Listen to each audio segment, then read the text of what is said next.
जय श्री राधे।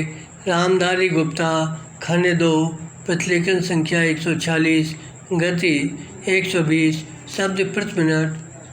प्रारंभ करें।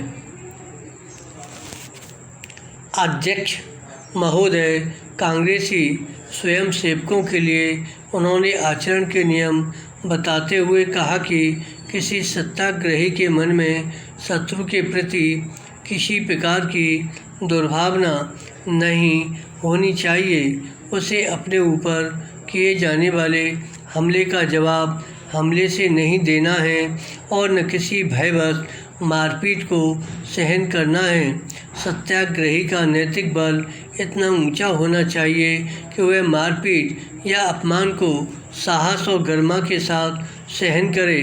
सत्याग्रही का लक्ष्य शत्रु का हृदय परिवर्तन करना होना चाहिए।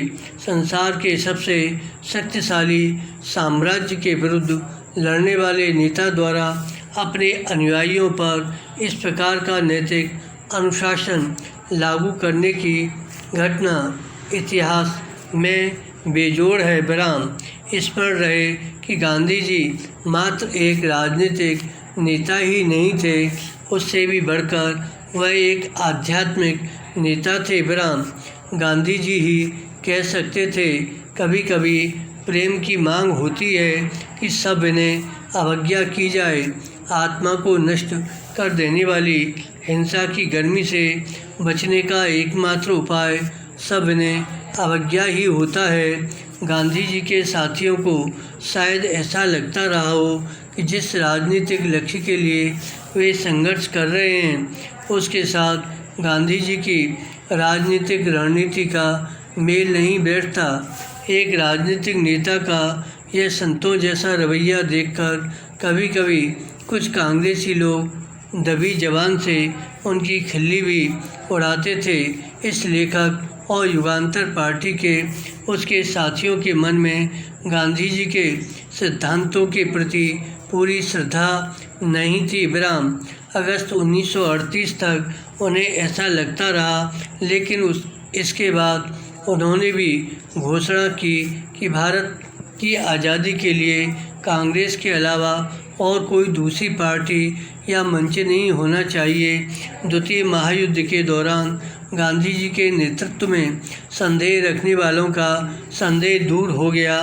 गांधी जी की बहुत सी बातें उनके प्रमुख सहयोगियों को भी पसंद नहीं थीं। यहाँ तक कि जवाहरलाल नेहरू और मौलाना आज़ाद ने भी लेखक के सामने यह स्वीकार किया।